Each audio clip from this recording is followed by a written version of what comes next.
The lightning tore through the charcoal sky over Miami like a jagged wound, followed instantly by a clap of thunder that rattled the bones of everyone standing behind the yellow police tape. Rain didn't just fall, it hammered against the pavement, creating a deafening static that competed with the sirens wailing in a chaotic harmony. Inside the First National Bank on Brickell Avenue, the air conditioning had cut out hours ago, leaving the lobby thick with humidity and the sour metallic smell of terror. James Miller, the man currently holding a sawed-off shotgun with trembling hands, wiped sweat from his eyes. He wasn't wearing a mask anymore. It had slipped off 10 minutes ago, revealing a face that didn't look like the face of a criminal. It looked like the face of a man whose soul was being crushed in a hydraulic press. He checked his watch again. It was a cheap digital watch, the kind you buy at a drugstore, and he stared at the seconds ticking away with a desperation that bordered on madness. 30 minutes. James screamed at the glass doors, his voice cracking. You have 30 minutes to get the helicopter, or I start with the manager. Outside, Captain Marcus Thorne of the Miami SWAT team adjusted his headset, rain dripping from the brim of his cap. He was a man built of granite and patience, but his patience was eroding faster than the coastline. We have a clear shot, Capt. The sniper's voice crackled in his ear. Target is erratic. He's pacing. The hostages are huddled near the tellers. If he trips, that gun goes off. I have the solution. Thorne clenched his jaw. Hold fire. Negotiator says he's coming apart. We push him, he snaps. But if he doesn't give us something in 5 minutes, take the shot. It was a standard standoff, a desperate junkie, a failed robbery, a volatile situation. That's what everyone saw. That's what the news helicopters circling like vultures saw. But then, a black sedan rolled through the police barricade, ignoring the officers waving it down. It stopped just behind the command center.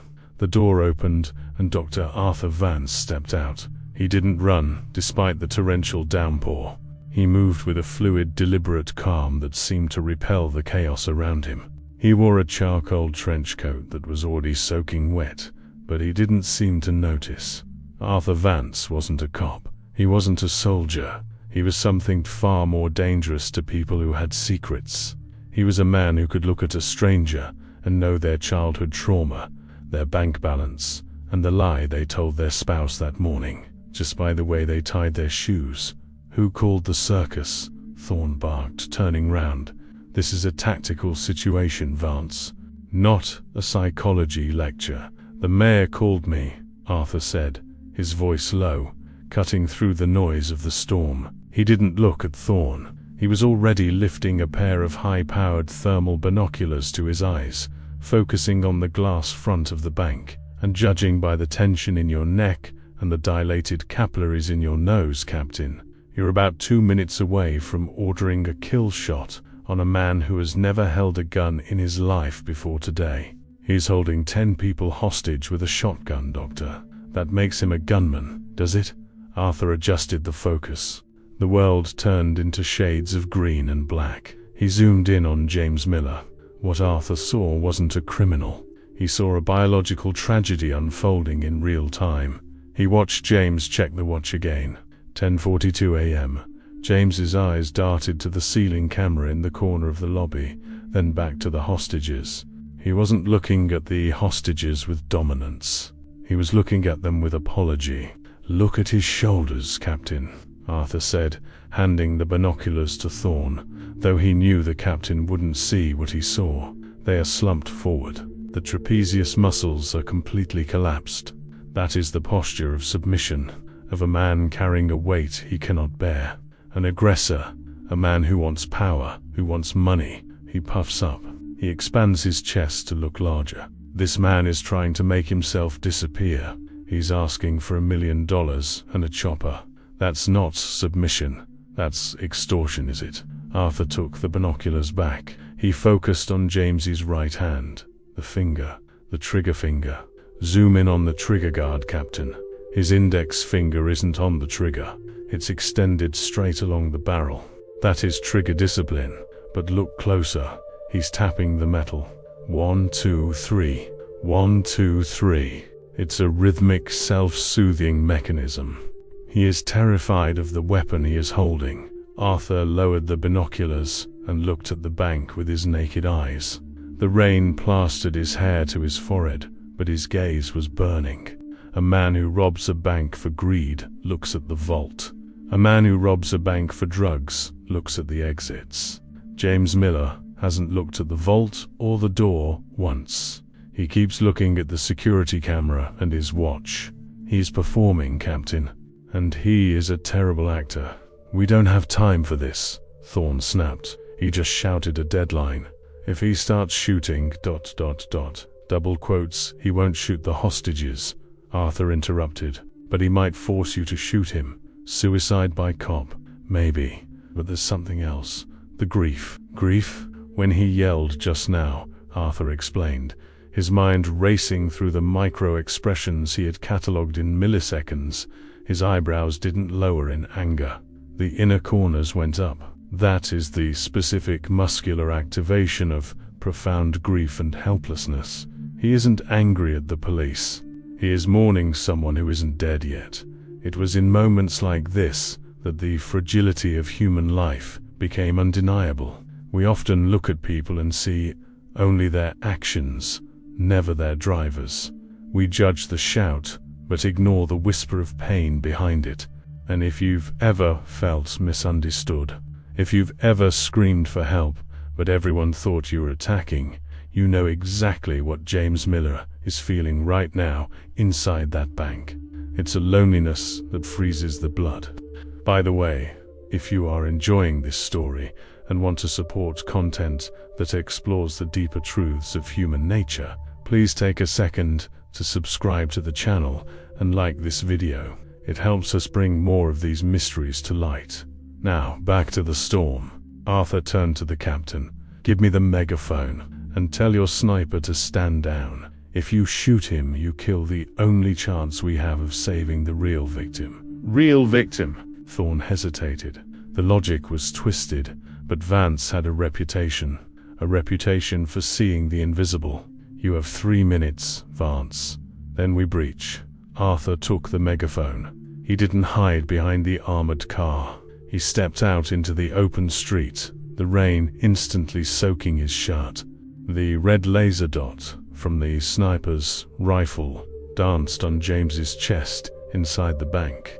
Arthur walked until he was 20 yards from the glass doors. He stood there, a solitary figure against the might of the police force and the fury of the storm.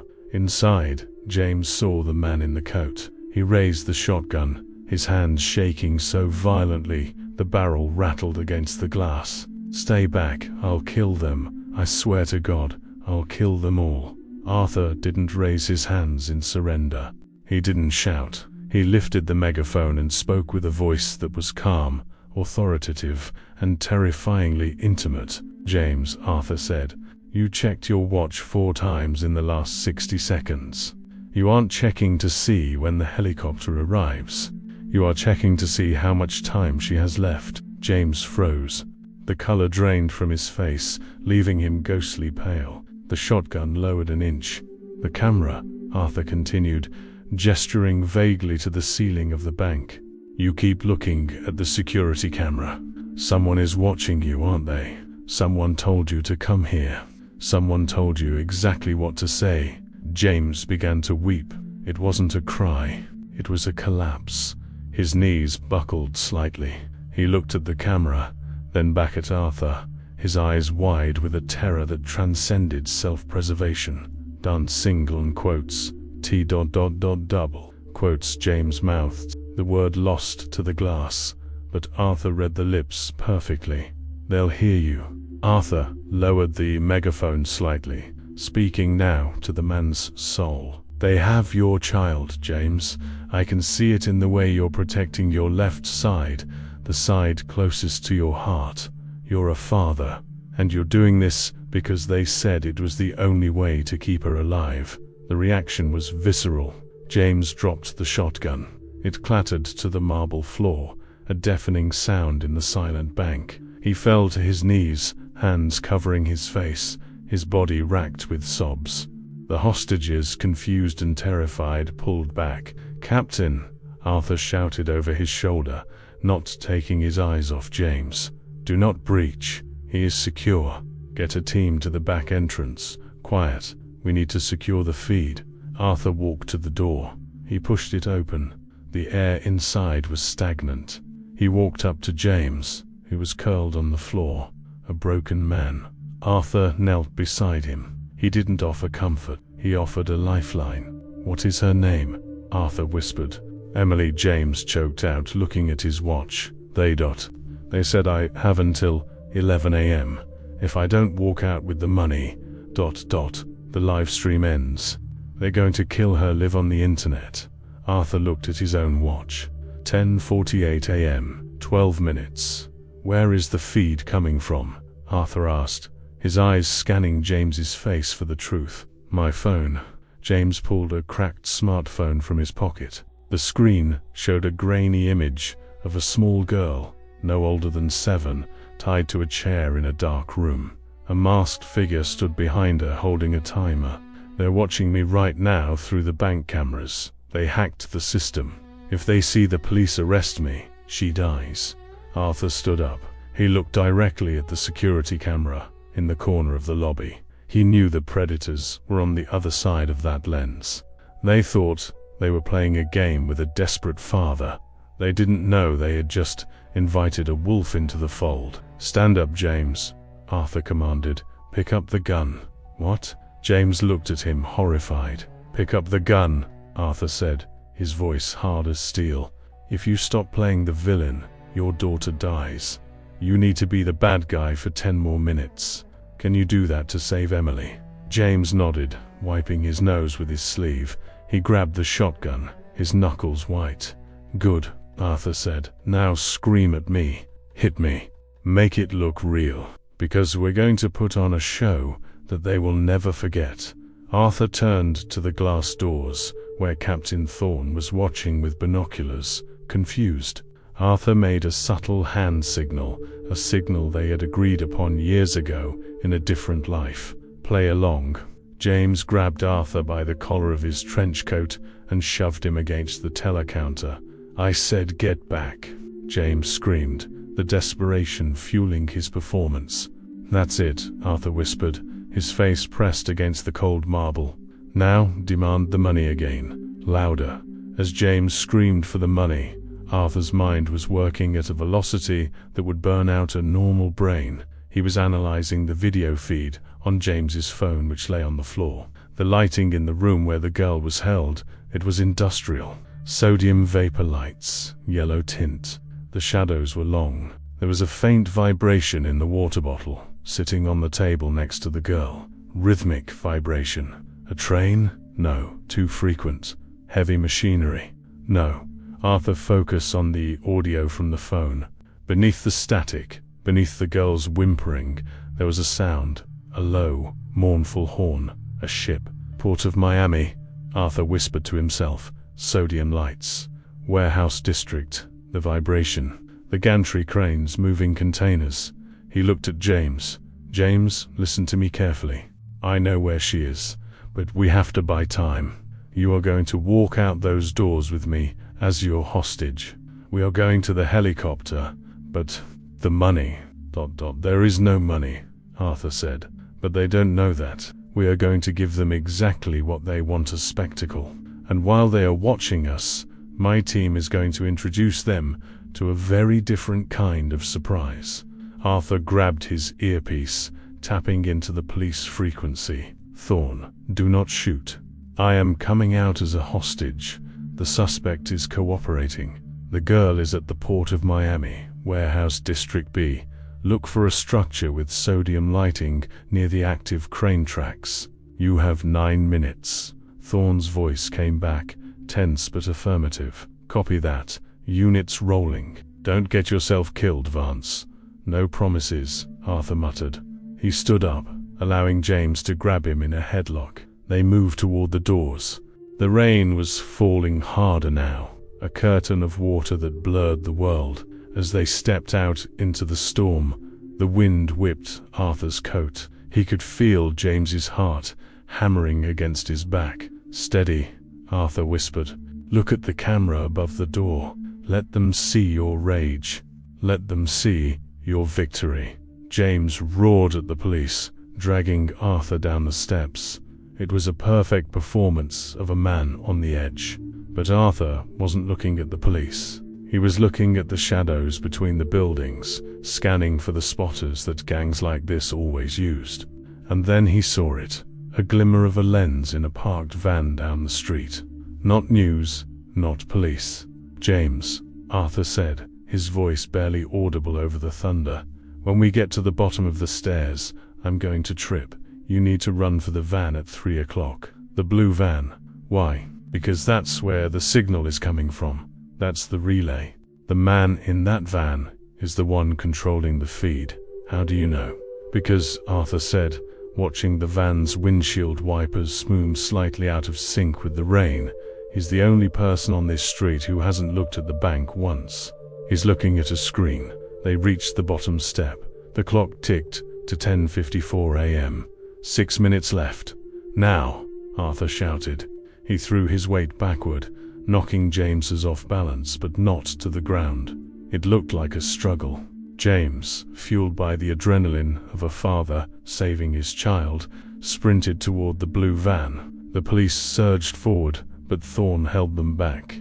The driver of the van saw the madman with the shotgun charging at him and panicked. He threw the van into reverse, tires screeching on the wet asphalt. But James was faster.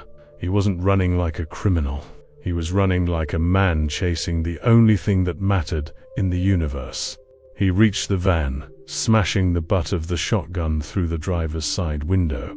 Glass shattered into diamonds in the rain. James dragged the driver out, a scrawny man with a headset, and threw him into the puddle.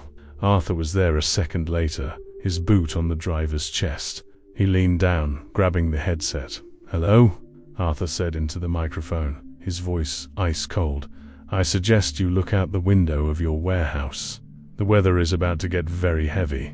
On the other end of the line, silence. Then, the sound of a door being kicked in, followed by the unmistakable shout of, "Police, get on the ground." Arthur looked at James.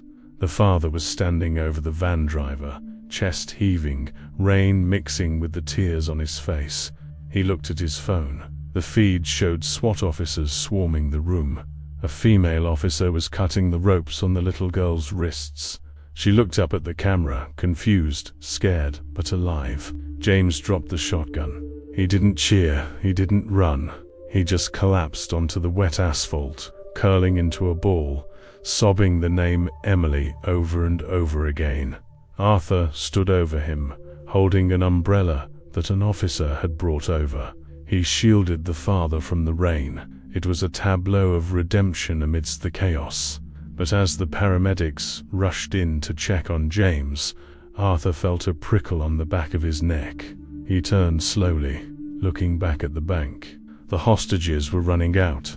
The police were securing the scene. It was over. Or was it? Arthur lifted his binoculars again, focusing not on the bank, but on the crowd of onlookers behind the police tape. Hundreds of faces, curiosity, fear, excitement, but one face stood out. A man in a grey suit, holding a black umbrella. He wasn't looking at the bank. He wasn't looking at the police. He was looking directly at Arthur, and he was smiling. It wasn't a smile of relief. It was a micro-expression that lasted less than a fifth of a second. The risorius muscle contracted, pulling the lips horizontally. No engagement of the eyes. It was a predator's smile. A smile that said, "This was just a test." Arthur lowered the binoculars. The man in the grey suit turned and vanished into the crowd, disappearing like a ghost in the mist. Arthur realized then that James Miller wasn't the only puppet in this game. The gang in the warehouse, they were just hired muscle. The man in the van, a technician, the architect of this nightmare, was still out there, and he had just seen Arthur Vance dismantle his masterpiece. Thorne walked up, clapping Arthur on the shoulder. "We got the girl, Vance. She's safe. Good work. You're a crazy son of a bitch, but good work." "It's not over, Marcus," Arthur said softly, watching the spot where the man in the grey suit had stood. "What?" "Check James Miller's bank accounts," Arthur said, his mind already assembling the next puzzle. "Not for the money he asked for. Check for the money he didn't ask for. I think we just walked into an audition." "An audition for what?" Arthur turned to walk away, the weight of the new mystery settling on his shoulders, heavier than the wet coat. "For a war." As Arthur walked toward his car, the rain began to slow, but the storm inside his head was just beginning. He knew that somewhere in this city, a new game was being set up, and next time, the clock wouldn't be the only enemy.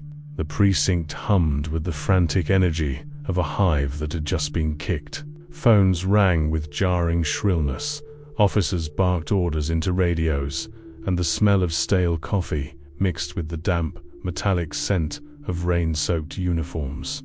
In the center of the chaos sat James Miller. He was handcuffed to a metal table in Interrogation Room B, a stark, windowless box painted a color that could only be described as institutional despair. Dr. Arthur Vance stood behind the one-way mirror, watching James. The father was no longer crying. He was staring at the wall, catatonic. The adrenaline dump had left him hollowed out, a shell of a man vibrating with the aftershocks of trauma. "District Attorney wants to charge him," Captain Thorne said, walking into the observation room. He sounded tired. He looked even worse. Armed robbery, kidnapping, assault with a deadly weapon, reckless endangerment. "They're throwing the book at him, Arthur. They have to." He held a shotgun to a civilian's head. Arthur didn't turn.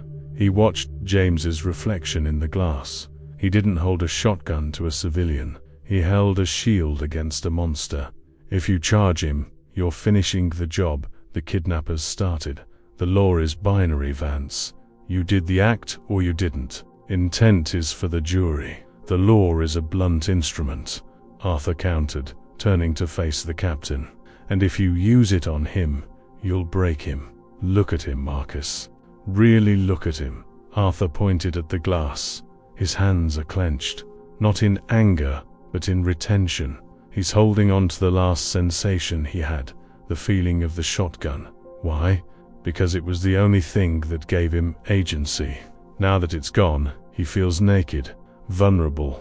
If you put him in a cell with real criminals tonight, he won't survive until morning. His cortisol levels are toxic. He is in a state of acute physiological shock. I can't just let him go. We need a statement. We need to know who the hell set this up. Then let me talk to the driver, Arthur said. The man from the van, the technician, Eddie the Rat Gomez. Thorne sighed. His in-room lawyer's already here. He's not talking. He doesn't need to talk, Arthur said, buttoning his damp trench coat. He just needs to listen. Arthur entered Interrogation Room A. It was colder than the other room. Eddie Gomez sat slumped in the chair, looking like a teenager caught shoplifting despite being in his 30s. He wore a frantic, darting expression. His lawyer, a slick public defender named Stanton, looked bored. My client has nothing to say, Stanton said without looking up from his phone. Arthur ignored him. He pulled a chair out and sat backward on it, directly facing Eddie. He didn't blink. He didn't speak. He just watched. Silence is a heavy thing. Most people can't hold it. They feel the need to fill the void with noise, with excuses, with lies. Arthur let the silence stretch for 10 seconds, 20, 30. Eddie shifted in his seat. He scratched his nose. He tapped his foot. He looked at the mirror, then at his lawyer, then at Arthur. You have a tremor in your left eyelid, Arthur said softly. Blepharospasm, usually caused by stress, caffeine, or the knowledge that you are expendable. I didn't do nothing, Eddie mumbled. You were the relay, Arthur continued, his voice melodic, almost hypnotic. You were streaming the feed from the warehouse to James's phone, but you weren't the boss. The equipment in your van, it was too expensive for you.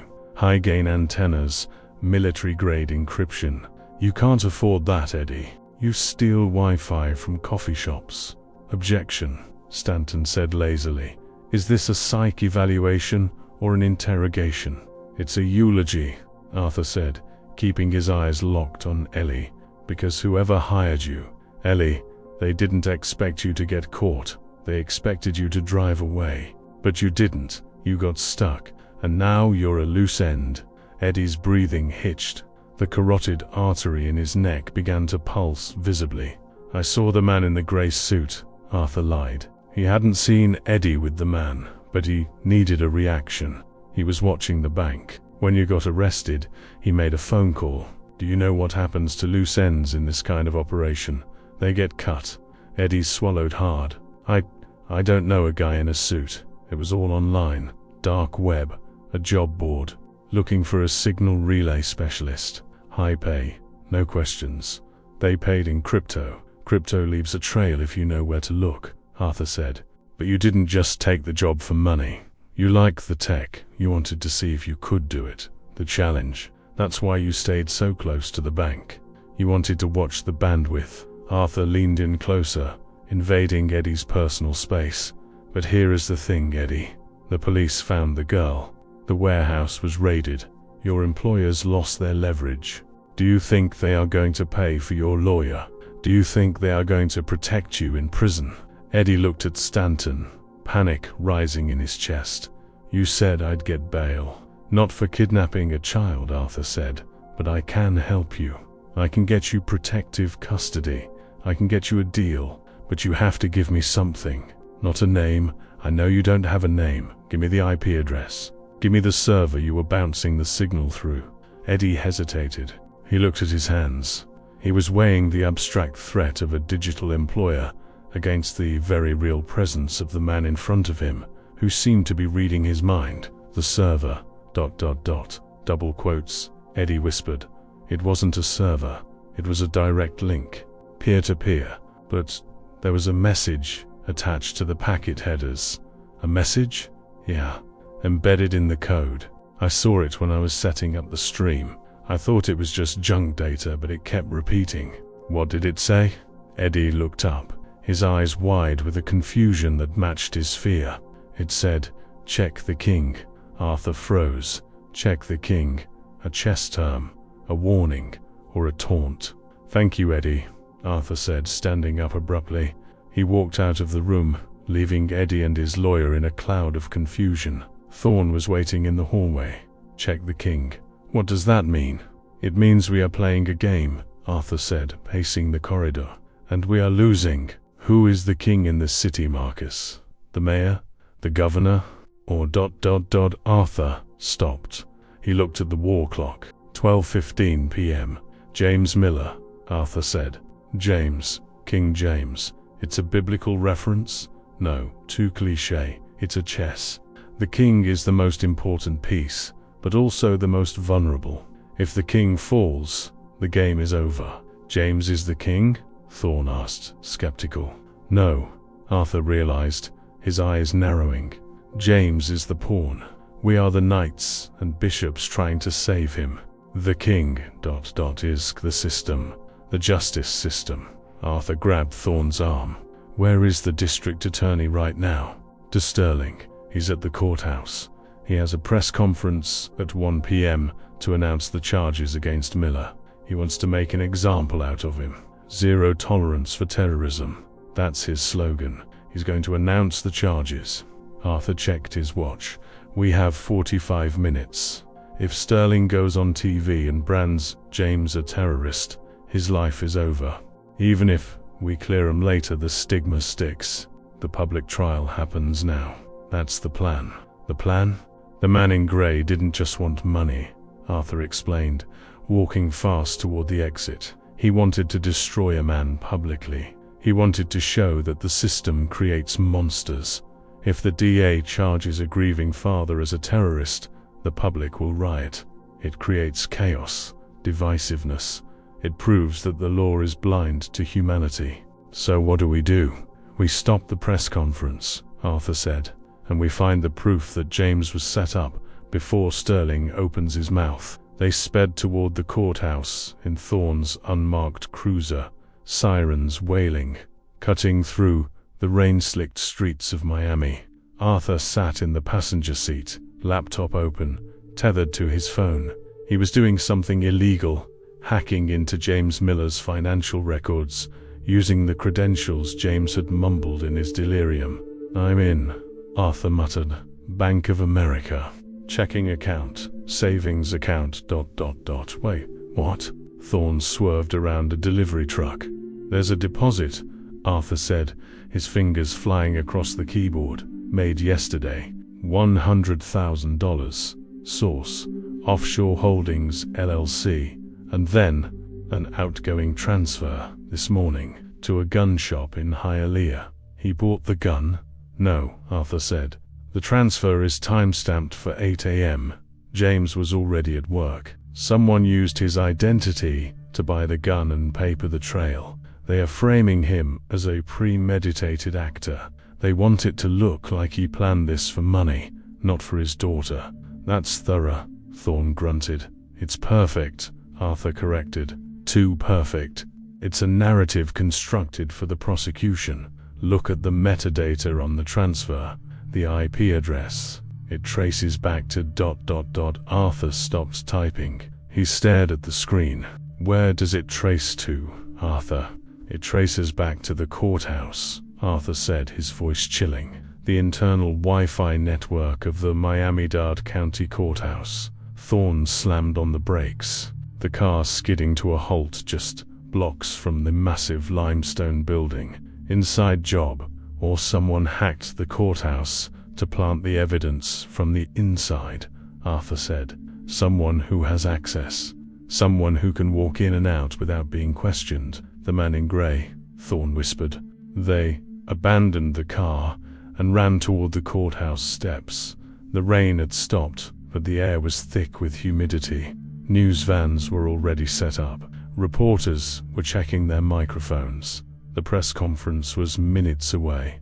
Arthur didn't head for the podium. He headed for the security checkpoint. He scanned the crowd, his eyes processing hundreds of faces per second. He was looking for the anomaly, the person who didn't belong, or the person who belonged too much. And then he saw him, standing near the side entrance, wearing a security badge that looked slightly too new. Gray suit, not the expensive one from the bank, but a generic one, a uniform of the invisible. He was holding a tablet, tapping away. "Thorne," Arthur whispered. 3 o'clock. "By the metal detectors." Gray suit. Thorne turned. The man looked up. Their eyes met.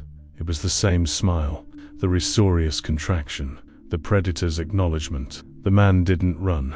He simply tapped one last button on his tablet and dropped it into a trash can. Then he turned and walked calmly toward the emergency exit. "Get him," Thorne shouted, drawing his weapon. Panic erupted in the lobby. Civilians screamed. Thorne pushed through the crowd, but the man was fast, efficient. He moved through the chaos like water. Arthur didn't chase the man. He ran for the trash can. He fished out the tablet. It was locked, but the screen was still active. A progress bar was at 99%. Uploading J. Miller confession _deepfake.mp4. He's uploading a fake confession, Arthur realized, to the news networks. If that plays ... Arthur looked around. He saw the main cable trunk running along the wall, feeding the media trucks outside. He didn't have time to hack the tablet. He didn't have time to explain. He grabbed a heavy brass stanchion, one of those velvet rope stands, and swung it with all his might at the cable box on the wall. Crack. Plastic shattered. Sparks flew. "Hey!" a security guard yelled, reaching for his taser. Arthur swung again. Crash. The fiber optic cables severed. Outside, the screens on the news vans flickered and went black. The live feed died instantly. Arthur dropped the stanchion, breathing hard. The security guard tackled him, pinning him to the floor. "Don't shoot him," Thorne's voice boomed across the lobby. The captain came running back, breathless. "He's with me. Let him up." The guard hesitated, then backed off. Arthur stood up, straightening his coat. He picked up the broken tablet. "Did we stop it?" Thorne asked. Arthur looked at the screen. "Connection lost. Upload failed." "We stopped the broadcast," Arthur said, "but the file is still here. And now we have the source." Arthur looked at the emergency exit, where the man in grey had vanished. "He wanted us to chase him," Arthur said. "He wanted you to leave the lobby so he could finish the upload. He sacrificed his escape route to ensure the character assassination, but he underestimated the brute force approach. He got away," Thorne said, frustrated. "He left fingerprints," Arthur said, holding the tablet by the edges. "And he left his digital DNA. This wasn't a victory for him. It was a sloppy retreat." 2 hours later, the narrative had shifted. Arthur sat in the DA's office, the tablet connected to a forensic unit. DA Sterling, a man who cared more about polls than justice, looked pale as Arthur walked him through the deepfake software found on the device.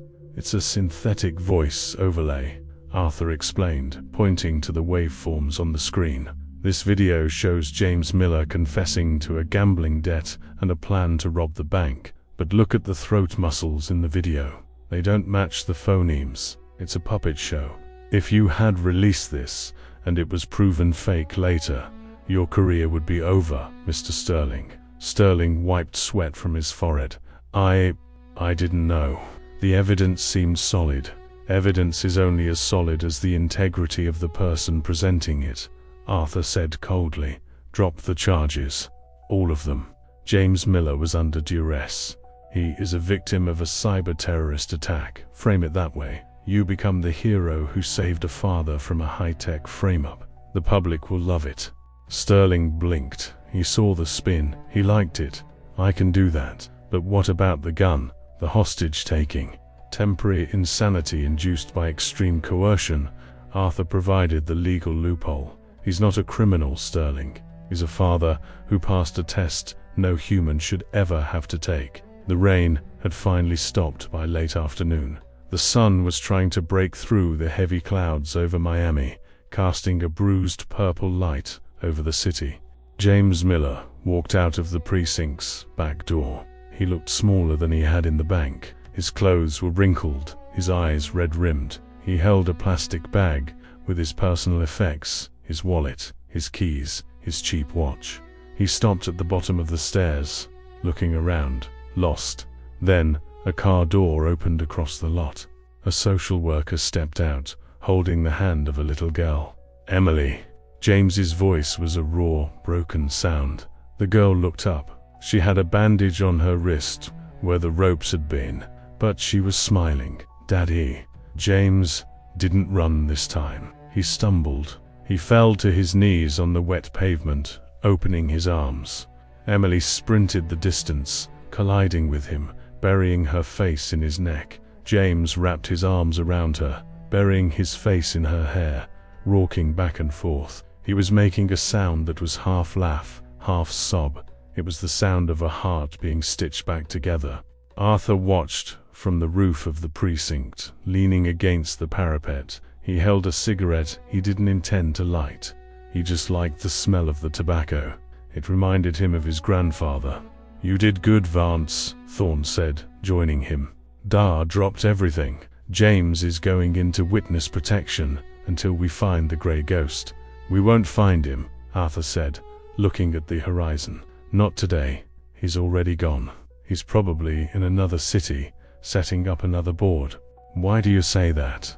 "Because he left a message on the tablet," Arthur said, "hidden in the metadata of the video file. I found it just now." "What did it say?" Arthur looked at the captain. It said, "Round 1 to the Mentalist. But can you save yourself when the gun is in your own hand?" Thorne shivered despite the humidity. "He's making it personal." "It was always personal," Arthur said. "He chose James because James is everything I'm not. Emotional, vulnerable, connected. He wanted to see if I would choose logic or empathy. He wanted to see if I would let the law destroy a good man to catch a bad one. And you chose the man," I chose the truth, Arthur corrected. The law is a map. The truth is the terrain. Sometimes you have to go off-road. Arthur looked down at the parking lot one last time. James was lifting Emily up, spinning her around. For a moment, the darkness of the day, the terror of the morning, the shadow of the man in grey, it all vanished. There was only the pure, blinding light of a father's love. We are all hostages to something, Marcus, Arthur said quietly. Fear, ambition, the past. James Miller broke his chains today. Maybe there's hope for the rest of us. Arthur turned and walked away from the edge, his coat billowing behind him. The game was far from over. The board had just been reset. But for tonight, the king was safe, the pawn had become a queen, and the knight walked away into the shadows, ready for the next move. Sometimes, the hardest prison to escape is the one inside your own mind. If this story kept you on the edge of your seat, imagine what happens when the mentalist faces his own demons. We are just getting started. Hit that subscribe button, turn on notifications, and leave a comment below. What would you do if you were in James's shoes? Would you trust the system, or would you take the gun? Let's talk in the comments. Until next time, remember, the eyes never lie, but they can be deceived.